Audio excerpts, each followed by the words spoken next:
이 시간 함께 보실 말씀은 이제 로마서 8장 14절부터 15절입니다. 자, 제가 받들어 읽겠습니다. 무릇 하나님의 영으로 인도함을 받는 이들은 곧 하나님의 아들들이니라. 그죠? 여러분 주목해서 잘 보셔야 됩니다. 성별이 없죠? 하나님의 아들들이요. 너희는 다시 두려워하는 종의 영을 받지 아니하였고 양자되는 영을 받았으므로 그에 따라 우리가 아바 아버지라 부르짖느니라 이렇게 말씀하고 있죠. 그렇죠? 우리에게 적용되는 참 너무나도 위대한 그런 약속의 말씀이죠. 자, 저는 오늘 이 본문을 가지고 하나님의 부권이라는 제목으로 설교하려고 합니다. 좀 어려운 말 써서 죄송하지만 부권이라 했을 때는 친부, 아버지로서의 권리를 말합니다. 하나님이 여러분의 아버지 되신 걸 믿으세요? 그러면 하나님은 여러분 개개인에 대한 특별한 권리를 가지고 계신 거예요. 그렇죠? 오늘 본문에서 이 아바라는 단어가 이렇게 나오죠. 히브리어로 아버지를 뜻합니다. 성경에서 누군가의 아들을 의미할 때 그 사람의 이름 앞에 바를 붙입니다. 예컨대 성경에는 이제 예수님을 대신해서 풀려난 강도 있죠. 그 강도의 이름이 요한복음 18장에 보면 바라바라가 나와요. 근데 이 바라바에서 바자가 아들이라는 뜻이거든요. 이 라바는 여기 나온 본문의 아바예요. 다시 말해 바라바의 이름의 뜻이 뭐냐? 아버지의 아들이라는 뜻이에요. 자, 뭔가 의미심장하지 않습니까? 예수 그리스도께서는 하나님 아버지의 아들이죠. 사실 예수 그리스도야말로 진정한 아버지의 아들이죠. 바라바, 그 이름은 아버지의 아들이에요. 아버지의 아들이 아버지의 아들을 대신한 거죠. 죽은 거죠. 하필이면 어떻게 이런 인물과 이렇게 연결이 될까? 우연이라는 게 없습니다. 신약은 누구든 회개하고 주 예수 그리스도를 자신의 구주로 믿어 영접하면 그 사람은 하나님의 아들들이 될 권세를 받는다고 말씀합니다. 이 세상에 태어나는 사람 중에 날 때부터 하나님의 아들이 된 사람은 없어요. 우리의 첫 번째 출생이 잘못되었기 때문에 누구든 반드시 거듭나야만 합니다. 요한복음 3장 7절에 나오듯 예수님이 강조한 거예요. 반드시 너희는 거듭나야 된다 이거예요. 자, 세상에 어떤 종교로 이걸 해결할 수 있냐? 해결 못합니다. 교회에 주구장창 다닌다고 해서 출생의 문제를 해결할 수 있다고 착각을 하면 안 돼요. 더군다나 침례나 세례를 받았다고 거듭났다는 그런 착각을 한다. 그건 굉장히 어리석은 사람입니다. 거듭나는 것은 사람이 물과 성령으로 태어나는 것입니다. 물은 뭡니까? 육신에서 난 것. 육이라고 예수님이 설명하시죠. 성령으로 태어나는 것이 영이다라는 얘기죠. 요한복음 3장 5절 6절. 그러니까 사람은 한 번만 지금 출생했는데 또 한 번 출생을 해야 그게 거듭남이라는 거예요. 그건 이제 육신이 아니라 우리 안에 있는 죽은 영이 태어나야 된다는 얘기죠. 이를 위해 필요한 것은 바로 예수 그리스도의 복음을 알고 그분을 하나님의 아들로 믿고 영접하는 것입니다. 그것만이 그 사람이 거듭나는 유일한 방법이에요. 예수 그리스도의 복음을 믿음으로써 구원받은 그리스도인들 모두 하나님의 아들들입니다. 갈라디아서 4장 6, 7절이 이렇게 나옵니다. 너희가 아들들이므로 이거죠. 신약 성도들에게는 딸들이라는 표현을 안 썼어요. 아들들이므로 이거죠. 하나님께서 자기 아들의 영을 너희 마음속에 보내시어 아바 아버지라 부르짖게 하셨느니라 이거죠. 그러니까 왜 자매들도 아들이냐? 자매들 안에도 누가 있는 거예요? 하나님의 아들의 영이 있기 때문에 아들이 되는 거예요. 그러면 너희는 더 이상 종이 아니오 아들이니 아들이면 그리스도를 통한 하나님의 상속자니라 이거죠. 자, 예수 그리스도 하나님의 아들이죠. 우리도 어때요? 하나님의 아들이죠. 아까 바라바 이런 뜻이 뭐예요? 아버지의 아들이죠. 영적으로 보면 우린 다 바라바한 거예요. 하나님의 아들 예수 그리스도가 아버지의 아들 바라바를 대신해 죽었죠. 하나님의 아들 예수 그리스도가 우리 그리스도인들, 하나님의 아들들을 대신해서 죽으셨죠. 그렇죠. 이 사실을 암시해 주는 거다 이거죠. 하나님께서는 이토록 우리를 사랑하셨죠. 자신을 몸값으로 지불해서 우리를 그분의 아들로 삼아주신 것이에요. 우리를 향한 아버지의 사랑은 얼마나 크신가 이거예요. 그렇죠? 그런데 오늘날 자유주의자들은 하나님의 아버지 되심, 인류의 형제됨에 대해 말하기를 좋아한다 이거죠. 하나님이 모든 인간의 아버지다 이거예요. 네가 믿든 안 믿든 하나님 네 아버지다 이거예요. 그것은 거짓말이고 속임수다 이거죠. 하나님은 모든 사람의 아버지가 아니세요. 예수 그리스도는 바리새인들과 당시 수많은 사람들을 향해서 너희 아비 마귀라고 딱 규정을 했다 이거죠. 그들은 자기들이 하나님이 우리 아버지라 그랬는데 예수님이 부정하신 거예요. 아니라고, 너희 아비 마귀다 이거예요. 요한복음 8장 44절에 그렇게 말씀하셨는가 하면 사도 바울도 뭐라고 얘기했습니까? 이 세상에 태어나는 사람은 남자든 여자든 모두 불순종의 자녀요 진노의 자녀라고 말했다고요. 에베소 2장 2절 3절에. 따라서 아무나 하나님의 아들이 되는 게 아니에요. 오직 하나님 말씀대로 믿고 예수님을 구주로 영접한 우리 그리스도인들만이 하나님의 아들들이 되는 것이다 이거죠. 주님은 그런 우리를 향한 부권, 즉 친부로서의 권리를 가지시고 행사하신다 이거예요. 여러분은 이 세상의 그 어떤 지위와 명예와는 감히 비교할 수 없는 신분이 하나님의 아들이라는 점을 아셔야 돼요. 왜 우리 아버지는 그 CEO가 아닐까? 왜 우리 아버지는 국회의원이 아닐까? 우리 아버지는 왜 대학 교수고 의사가 아닐까? 이거 왜 저 노가다 이렇게 뛰시는 분일까? 이거예요. 그런 말 할 필요 없다 이거예요. 나의 아버지는 온 우주 만물의 창조주 하나님이시다 이거예요.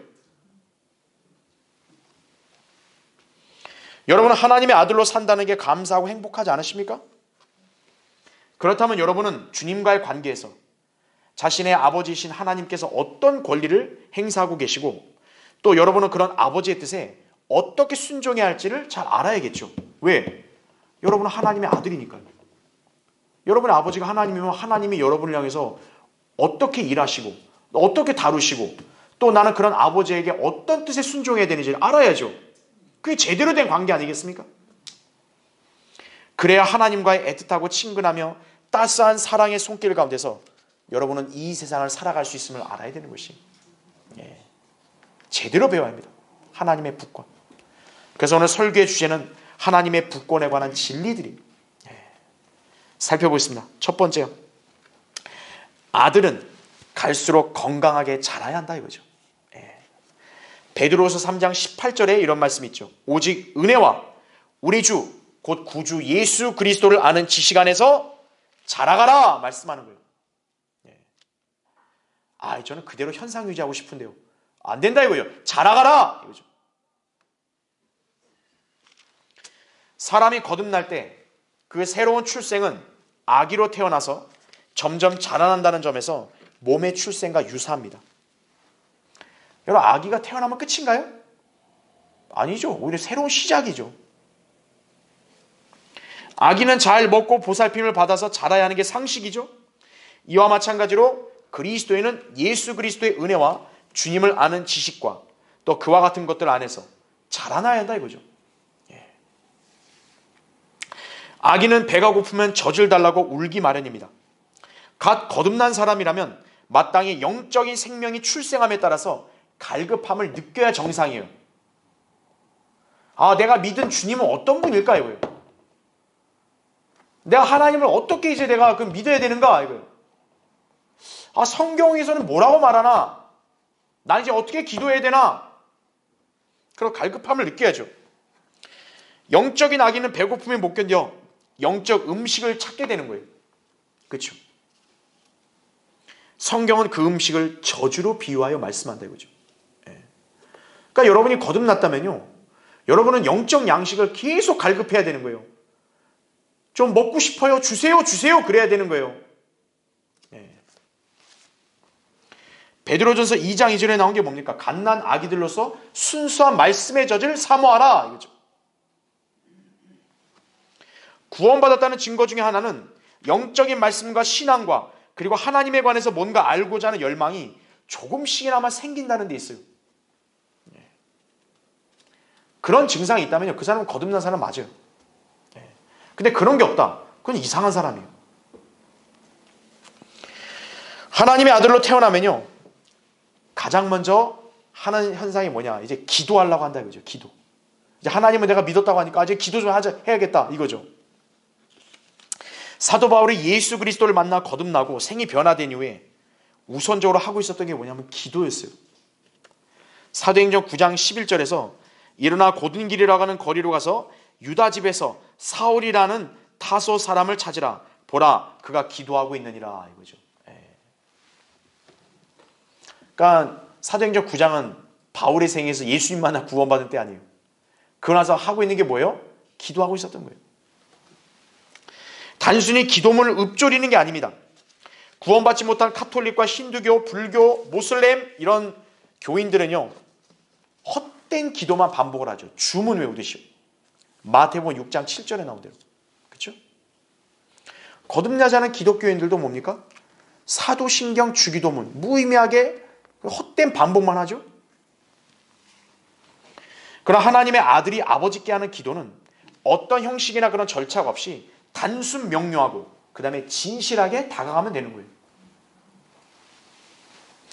아이가 아버지한테 다가갈 때 말하는 법을 배우고 나서 다가가나요? 갓난아기 그냥 아빠 하고 다가가는 거죠.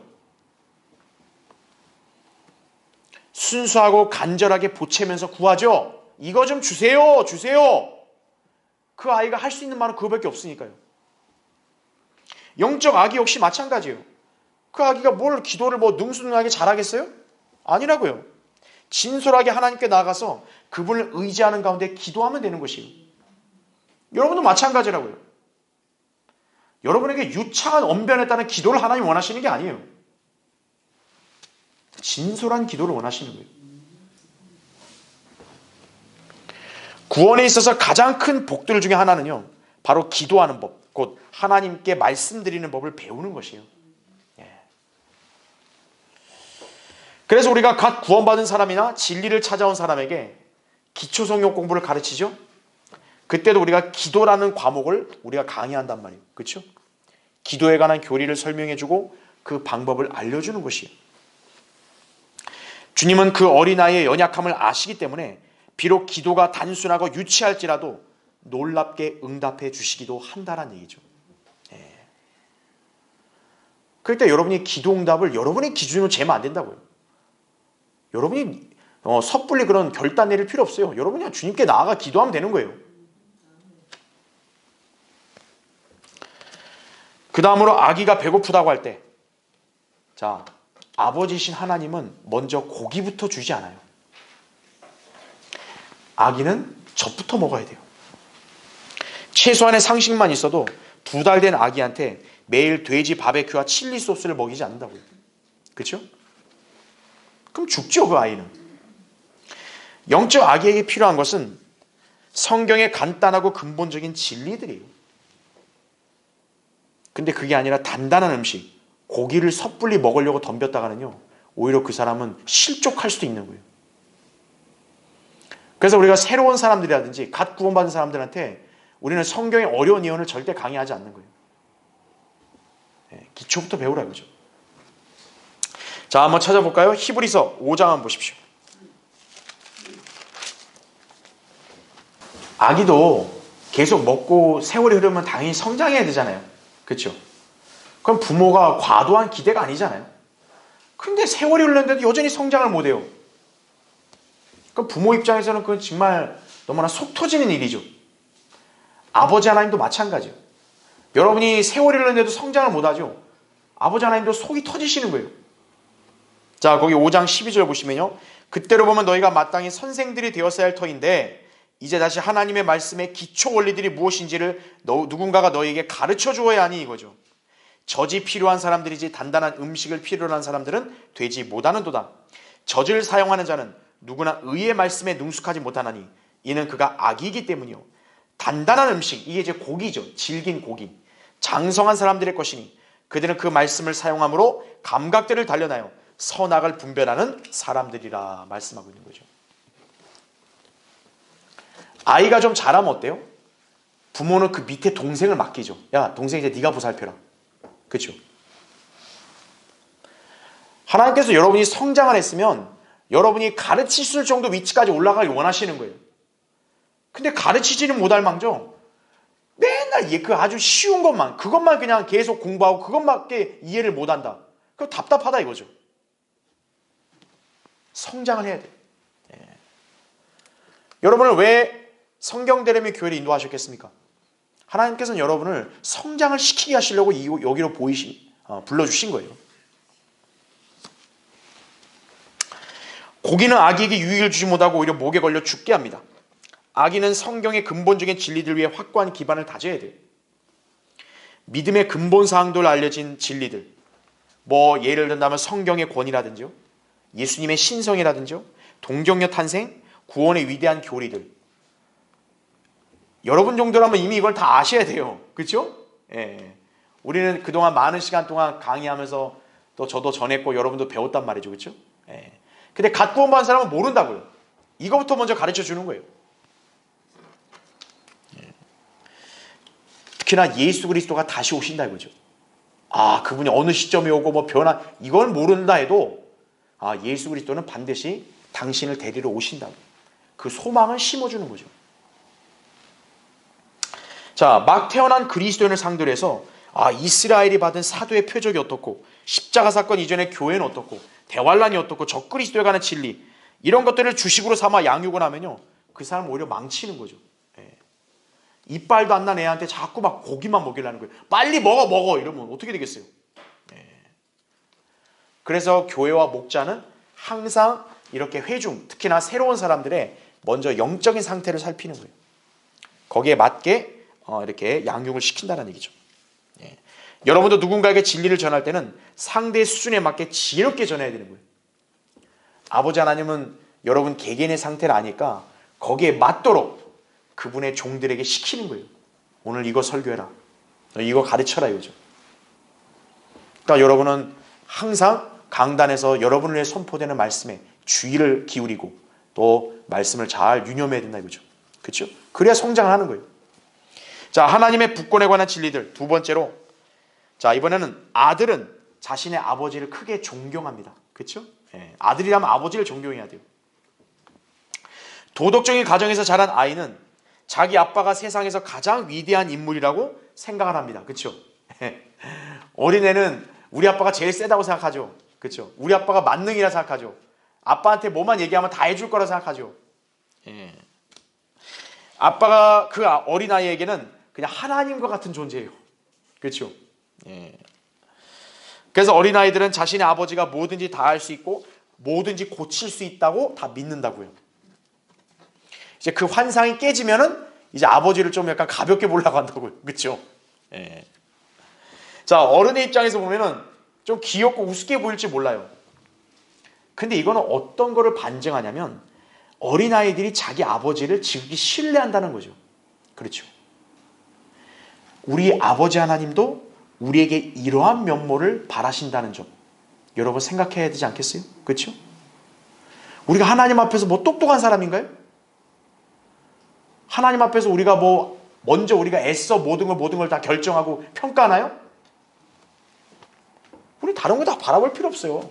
우리 아버지 하나님이 최고다. 이거예요. 우리 아버지 하나님은 다 해준다. 그런 단순한 믿음으로 나아갈 때 주님이 기뻐하시는 거예요. 근데 여러분이 알량한 지혜를 갖고 이거 기도해봐야 되겠나? 하나님이 어떻게 이거 하나님도 해결을 못할 거야. 하나님께서 자녀가 그런 생각과 말을 하는 걸 싫어하신다고요. 자, 우리는 하나님의 자녀가 아버지 하나님을 어떻게 보는가 여기서 알 수 있어요. 그리스도인은 자신의 아빠가 가장 위대한 분이셔야 돼요. 모든 것을 고칠 수 있음을 다 알고 있어야 돼요. 웬만한 그리스도인 다 알아요. 그렇죠? 문제는 뭐냐? 하나님께서 뭔가 하실 수 있냐 없냐가 아니에요. 우리는 하나님께서 그분의 속성과 성품의 한계 안에서 모든 걸 하실 수 있음을 믿어요. 그렇죠? 하나님은 거짓말은 못하지만 하나님은 우리의 모든 필요를 채워주실 수 있는 분 믿어요. 하나님의 능력을 누가 의심합니까? 그렇죠? 하나님은 당장 돌들로도 아브라함의 자손을 만들 수 있다 그랬잖아요. 다만 중요한 게 뭐냐? 하나님의 뜻이 어디에 있느냐가 중요한 거예요. 네. 그게 우리한테 궁금할 뿐이죠. 왜냐? 하나님의 뜻이 나의 바람과는 다를 수 있기 때문에 그런 거예요. 일례로요, 다니엘의 세 친구 아시죠? 사드락, 메삭, 아벳느고.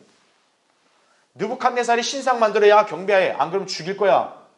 이 세 친구들은 그게 믿음의 실현이에요. 그들은 오직 여호와 하나님만 경배해야 되는데 그 느부갓네살 신상 경배한 우상 숭배잖아요. 그럼 선택을 해야 돼요. 이 세 친구들은 느부갓네살 명령 거절한 거죠. 안 하겠다. 그 느부갓네살이 뭐라 그래요? 그럼 너 죽인다 이거예요. 그럴 때 이 세 친구들의 믿음의 고백을 한번 보세요. 자, 다니엘 3장 한번 보십시오. 네, 껴놓으시고 16절부터 18절 보겠습니다. 사드락과 메삭과 아벳느고가 왕에게 대답하여 말하기를 오 느부갓네살이여 우리가 이 일에 대하여 왕께 담대히 말하나이다. 만일 그렇게 된다 해도 우리가 섬기는 우리의 하나님께서는 불타는 뜨거운 용광로에서 우리를 구해내실 수 있으며 오 왕이여 그분께서는 우리를 왕의 손에서 구해내실 것이니이다 이거죠. 참 대단한 사람들이죠. 그렇죠? 근데 18절이 굉장히 의미심장하죠. 보세요. 그러나 만일 그렇게 되지 아니할지라도 이거죠. 여러분 이거 어떻게 보면은 이 사람들이 그 믿음에 확신이 없는가 봐. 그렇게 되지 않는다고 이렇게 전제를 다는 거 보니까 죽을 수도 있다. 아 믿음이 약하다. 이게 아닙니다. 이들이 왜 이렇게 얘기했냐? 18절 계속 보세요. 왕이 우리가 왕의 신들을 섬기지 아니할 것이며 왕께서 세우신 금상에 경배하지도 아니할 것을 왕께서는 아소서 하더라 이거죠. 이들의 심양에 있는 건 뭡니까? 우리는 주님을 위해서 이 위협에 굴복하지 않겠습니다. 그래? 그럼 너는 저 불구덩이에 던져질 수 있다. 그럼 불에 타 죽잖아요. 근데 뭐라고 해요? 하나님 우리 구해 주실 거야 이거죠. 근데 거기만 끝나는 게 아니라 뭡니까? 이들은 만약에 하나님의 뜻이 우리가 거기서 구해내짐을 받는 게 아니라 순교하는 거다. 이렇다 해도 어떻다는 거예요? 따르겠다 이거죠. 그 순간만큼은 이들은 섣불리 단언하지 않았어요. 우리 무조건 살아나 이렇게 얘기 안 했어요. 왜입니까? 하나님의 뜻이 그게 아닐 수도 있기 때문에. 그렇죠? 이들이 하나님의 능력을 지금 안 믿는 게 아니에요. 당연히 믿는다 이거예요. 그런데 나의 바람과 다른 뜻이 있다면 그럼 내 바람대로 안 될 거 아니에요. 그럼 이들이 낙심하는 거예요? 아니다 이거죠. 난 하나님의 뜻에 따르겠다 이거죠. 여러분도 이 교훈을 배워야 되는 거예요.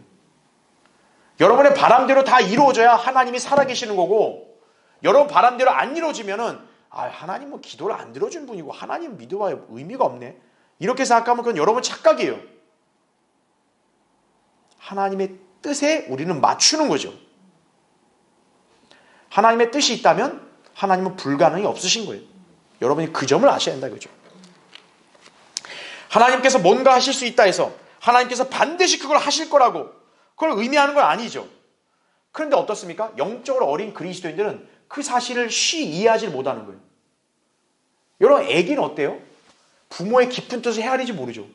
그냥 자기가 해달라는 대로 해줘야 돼. 무조건. 그렇죠? 왜 안 사줘요? 안 사줘요? 안 사주는 이유를 얘기해도 싫어요 싫어요. 이게 아이죠. 그렇죠? 영적으로 어린 그리스도인들도 그와 똑같은 거예요. 기도를 그렇게 오해한다 이거죠. 그러니까 하나님께 뭔가 구했는데 내가 원하는 대로 안 됐어. 그러면 하나님과 성경을 의심하기 시작하는 거예요. 그러나 여러분은 반드시 유념해야 됩니다. 하나님께서 여러분의 기도에 항상 예스라고 하시지 않는다는 점을 말이에요. 그렇다고 하나님이 여러분을 사랑하지 않으시나요? 아니다 이거죠. 하나님이 여러분을 위해 최선을 다하시지 않는 건가요? 아니다라는 얘기죠. 하나님께서 여러분이 원하는 방식으로 기도에 만약 응답하시지 않는다. 그 뜻은 뭐가 있을까요? 하나님 보시기에 그것이 그 아이에게는 좋은 것이 아닐 수도 있기 때문에 그러는 거예요. 그렇죠? 여러분은 아빠가 여러분을 돌보고 또 모든 일이 자녀들이 합력해서 선을 이루도록 역사하심을 우리는 믿어야 되는 것이에요. 로마서 8장 28절에 나온 말씀이 이거죠. 우리가 알거니와 하나님을 사랑하는 자들 곧 그분의 목적에 따라 부르심을 받은 자들에게는 모든 일이 합력하여 선을 이루느니라 이거죠. 자, 이런 하나님의 깊으신 뜻을 헤아리려면 구원받은 사람은 영적으로 성장을 해야 돼요. 그래야 하나님의 선하심을 지속적으로 신뢰할 수 있는 거예요. 그렇죠? 속된 말로 철부지에서 이제는 벗어나 어른이 되어야 한다는 얘기예요. 그럴 때 우리의 아버지 되신 하나님을 여러분은 존중하는 거예요. 아버지, 나는 A를 원합니다. 근데 아버지가 아니야. 너는 B를 받아야 돼. 내가 B를 줄 테니 받아. 그럼 어떻게 해야 돼요? 예, 전 아버지 뜻을 존중합니다. 그래야죠. 그럴 때 주님이 그 사람을 통해 영광을 받으시는 거예요. 여러분의 기도의 자세가 그와 같아야 된다 이거죠. 요한복음 14장 13, 14절 이렇게 나오죠. 또 너희가 내 이름으로 무엇인지 구하면 내가 그것을 행하리니 이는 아버지로 아들 안에서 영광을 받으시게 하려는 것이라 이거죠. 왜 주님이 우리 기도를 들으시나요? 우리 이쁘다고요? 우리가 잘나서요? 아니다 이거죠. 예수 그리스도 안에서 아버지께서 영광 받으시려고 하는 거예요. 그래서 너희가 무엇이나 내 이름으로 구하면 내가 행하리라 주님 그 약속하신 거예요. 여러분이 이 점을 딱 유념하고 주님께 이 약속을 붙들며 기도하면 여러분 하나님 뜻을 존중하게 되고 기도에 응답받게 되는 것이에요. 자, 하나님의 부권에 관한 진리들. 세 번째로 아들은 아버지의 방식에 따라 훈련받고 그분을 따르게 된다 이거죠. 그러니까 내 방식대로 사는 게 아니에요. 아버지는 모든 아들들이 그분의 방식대로 살기 원하시는 거예요. 그렇게 살도록 훈련시키는 거예요.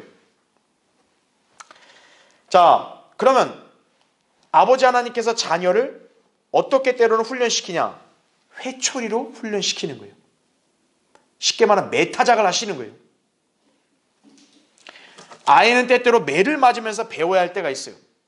그래서 아버지는 매를 드는 거예요. 잠언 22장 15절, 23장 13, 14절, 29장 15절 등등을 보면 잠언이 뭡니까? 지혜의 말씀 아니에요. 지혜로운 아버지는요, 자기 자녀를 사랑한다면 반드시 회초리를 들어야 돼요.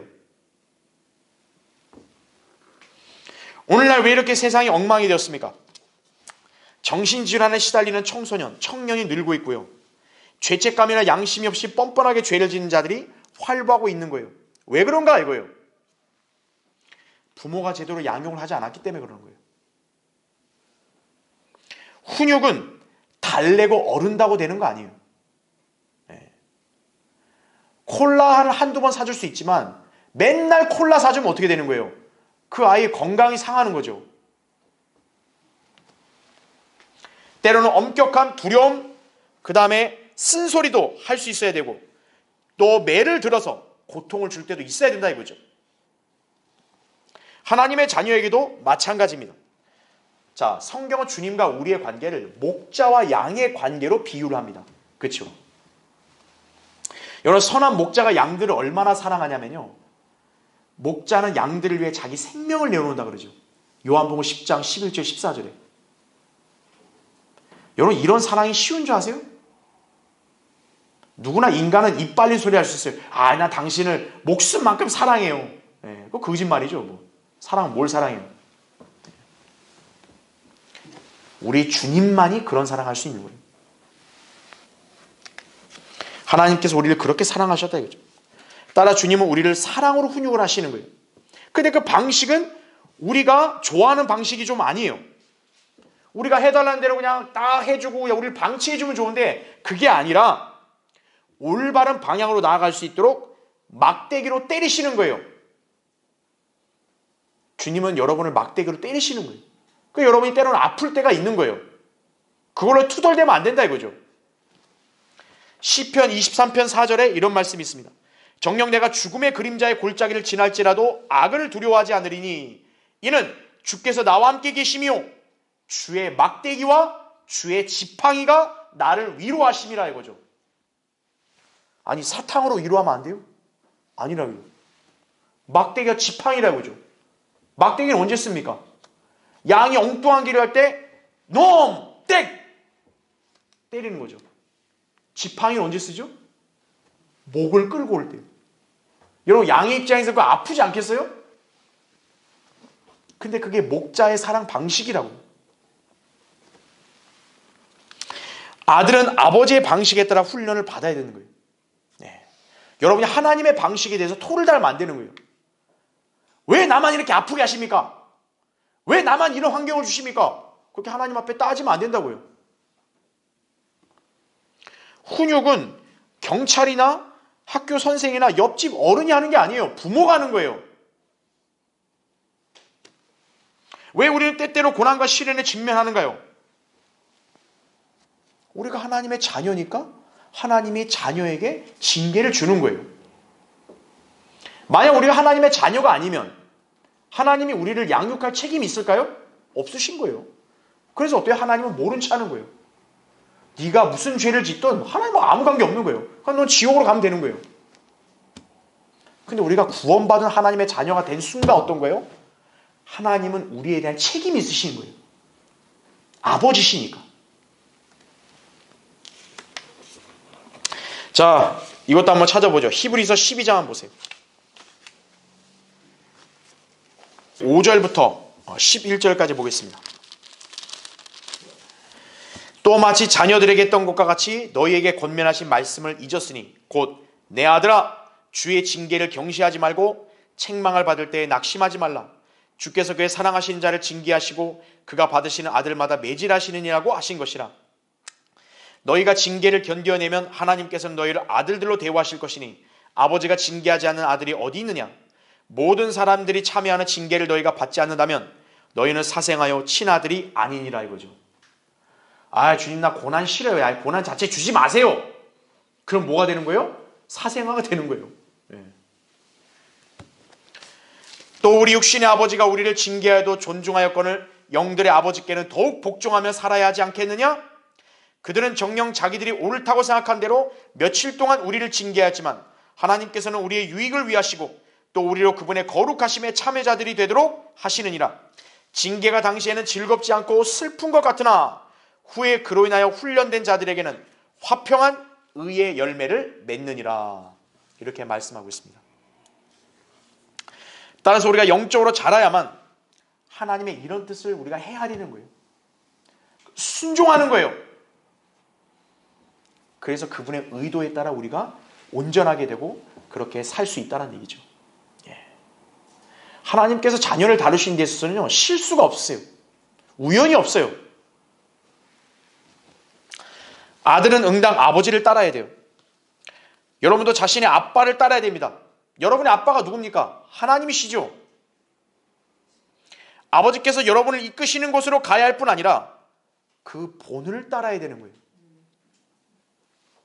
성경은 예수 그리스도께서 그분의 고난의 본을 남겨놓으셔서 우리가 주님의 발자취를 따르게 하셨다고 말씀을 합니다. 베드로전서 2장 21절에도 이를 위하여 너희가 부르심을 받았으니 그리스도도 우리를 위하여 고난을 받으시고 우리에게 한 본을 남겨놓으시오 너희로 그의 발자취를 따르게 하셨느니라 말씀하는 거예요. 주님은 우리가 진정으로 제자가 되기 원하면요, 자신을 부인하고 십자가를 지고 그분을 따라야 한다고 그렇게 강력하게 말씀하셨다 이거죠. 누가복음 9장 23절에. 그냥 어영부영 신앙생활 하겠습니다. 주님의 제자가 아니에요, 그 사람은. 그럼 왜 주님은 어떻게 보면 이렇게 엄격한 기준을 설정해 놓으셨는가? 엄격하지 않다고요. 왜입니까? 예수 그리스도가 우리를 위해서 먼저 그렇게 하셨기 때문에 그러는 거예요. 아무것도 아닌 우리를 위해서 예수님은 자신이 하나님이라는 점을 부인하고 이 땅에 내려와서 그 비참한 십자가의 죽음을 결행하신 거예요.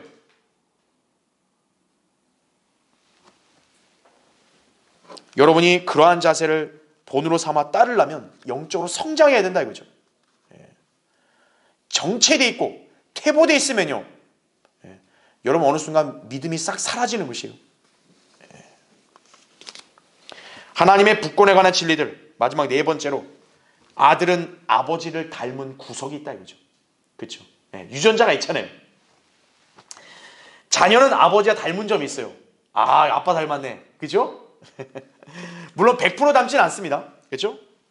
그러나 아이를 보면 뭔가 다르게 생겼는데 그 아이를 보면 그 아이 아버지가 딱 연상이 되는 뭔가가 있다 이거죠. 그게 유전자예요. 그렇죠? 예.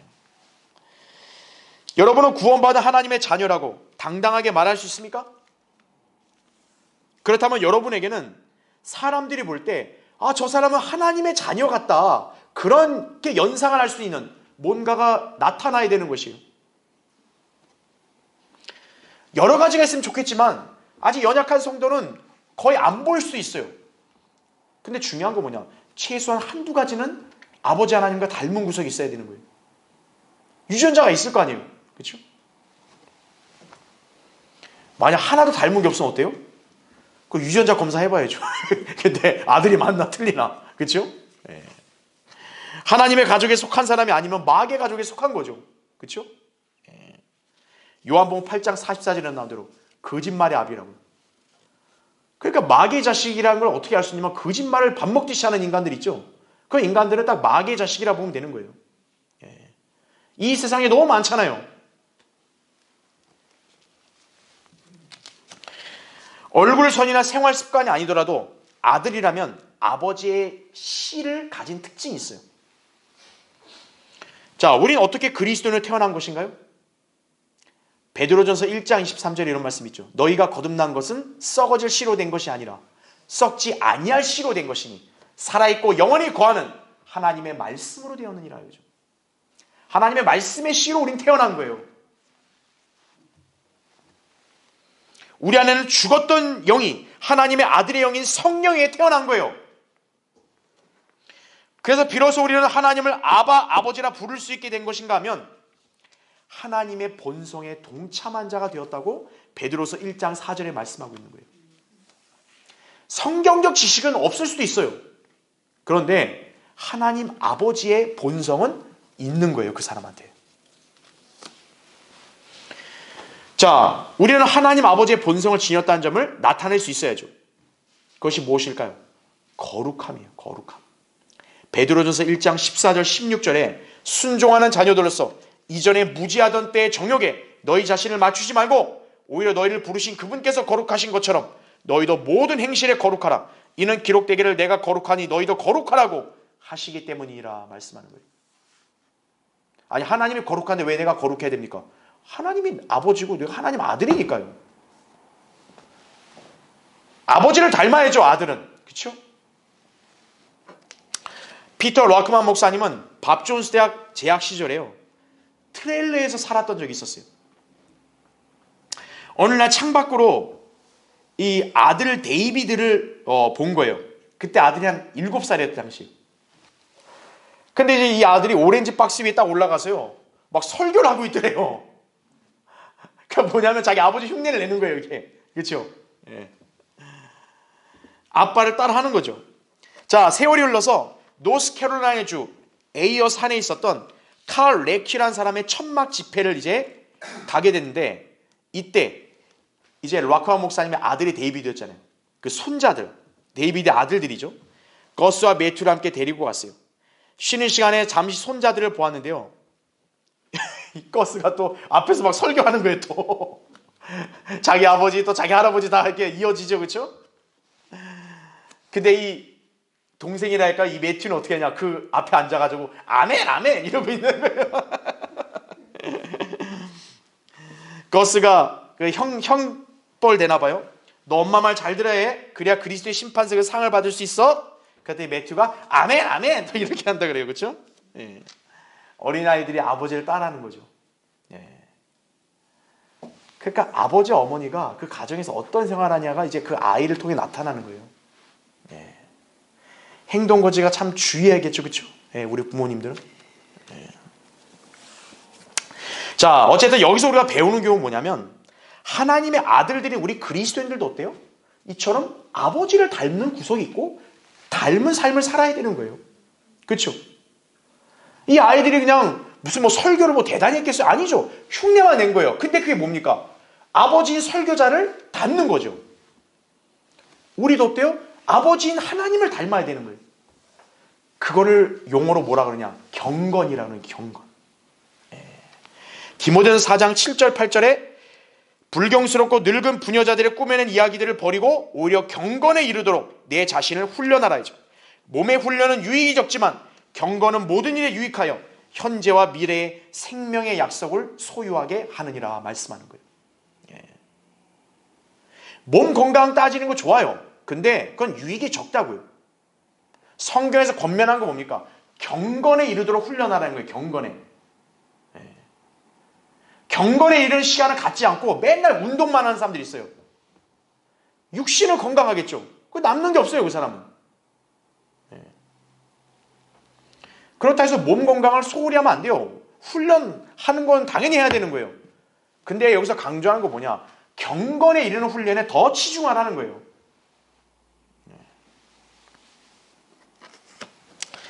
자, 한편 아들은 이제 어떻죠? 아버지를 닮는 것뿐만 아니라 아버지에게 다가가는 것이에요.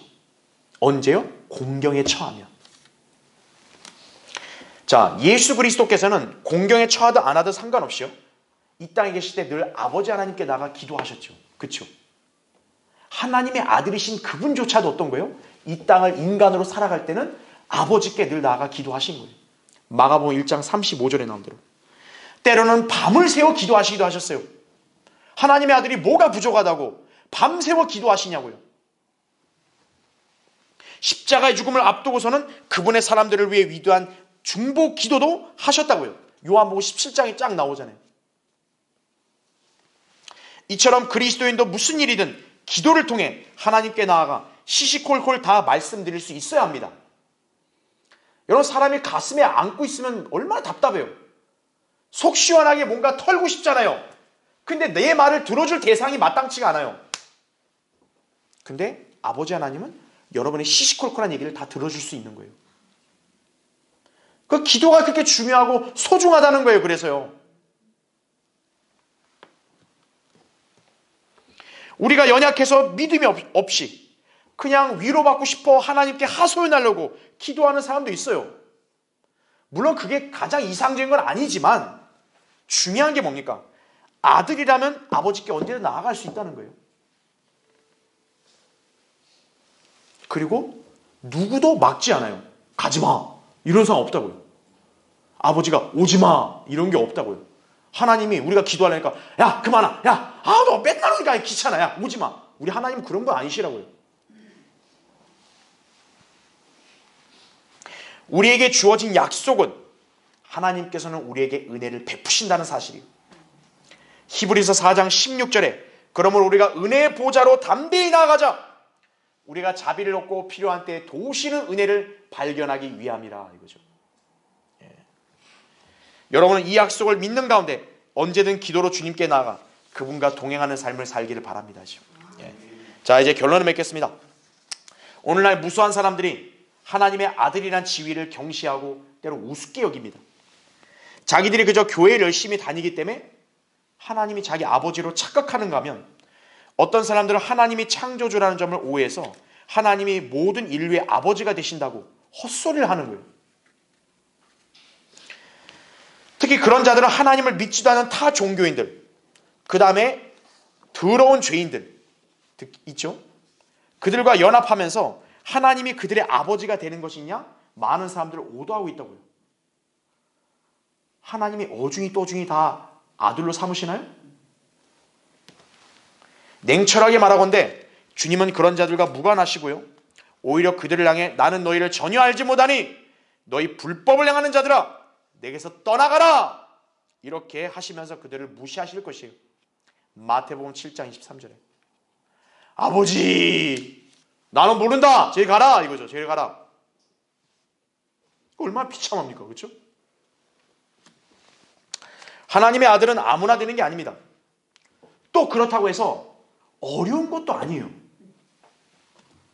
누구나 예수 그리스도의 복음을 성경대로 믿고 그분을 자신의 구주로 신뢰하면 즉시 구원받은 하나님의 아들로 태어나는 것이에요. 시간이 걸리는 것도 아니에요. 오로지 성경적인 기준만 잘 따르면 된다고요. 여러분이 그렇게 했다면 모두 하나님의 아들이 되시고 하나님께서는 여러분의 아버지로서 권리를 행사하신다 이거죠. 위대하시고 거룩하신 하나님이 우리의 아버지라는 것만큼 든든하고 행복한 게 어디 있습니까? 성경에 나온 게 뭐예요? 하나님이 자기들이 하나님이 되는 백성은 행복하다 이거예요. 영적으로 적용한다면 이 시대에 하나님이 나의 아버지가 되는 그런 하나님의 아들은 행복하다 이거예요. 하나님의 아들로서 우리는 아버지를 늘 닮아야 돼요. 그분의 의도와 바람에 따라 성장을 해야 돼요. 성경대로 믿고 실행하는 삶을 살아야 합니다. 이를 위해서 하나님께서는 친부로서 우리를 다루시는 거예요. 친아버지는 아들한테 권리를 행사할 자격이 있죠. 그래서 하나님은 여러분을 생애를 간섭하고 주관할 권리가 있으신 거예요. 우리의 기도와 간구를 경청하신다 이거죠. 또한 우리를 위로하시는 아버지예요. 고린도서 1장 3절에 보면 하나님은 우리를 위로하신다 그런 거예요. 주님 저 슬픕니다. 주님 저 괴롭습니다. 하나님 위로하신다 이거예요. 여러분 힘들 때 어디를 쳐다봅니까? 누구를 의지합니까? 아버지께 나아가야죠. 또한 여러분이 하나님의 자녀로서 그분을 위해 고난을 동참하는 거 주저하면 안 돼요. 주님이 여러분을 훈련시키기 위해서 여러분을 통해 영광 받으시기 위해서 어떤 시험과 고난 허락하신다. 여러분 그걸 거부하시면 안 돼요. 누구 비교하면서 아이 쟤는 안 그러는데 왜 나한테만 그러세요? 그러면 안 된다고요. 그리스도인이라면 누구나 그의 수치를 짊어지고 진영 밖에 있는 그에게로 나아가야 된다고요. 히브리서 13장 13절. 예수 그리스도도 세상으로부터 손가락질 당하셨죠? 근데 우리는 그것이 부끄럽다 해서 그분을 부인하고 살 건가요? 진리와 멀어지게 살 건가요? 순간의 고난으로 또 세상의 조롱과 비아냥이 힘들어도 여러분은 주님으로부터 위로와 안식을 받고 지속적으로 그분을 따라야 되는 것이에요. 진리의 말씀을 소중히 여기고 굳게 붙들어야 된다 이거죠. 그게 바로 여러분이 하나님의 아들이라는 당당한 증거예요. 이러한 삶을 이제 지금부터 지속적으로 살기를 바랍니다.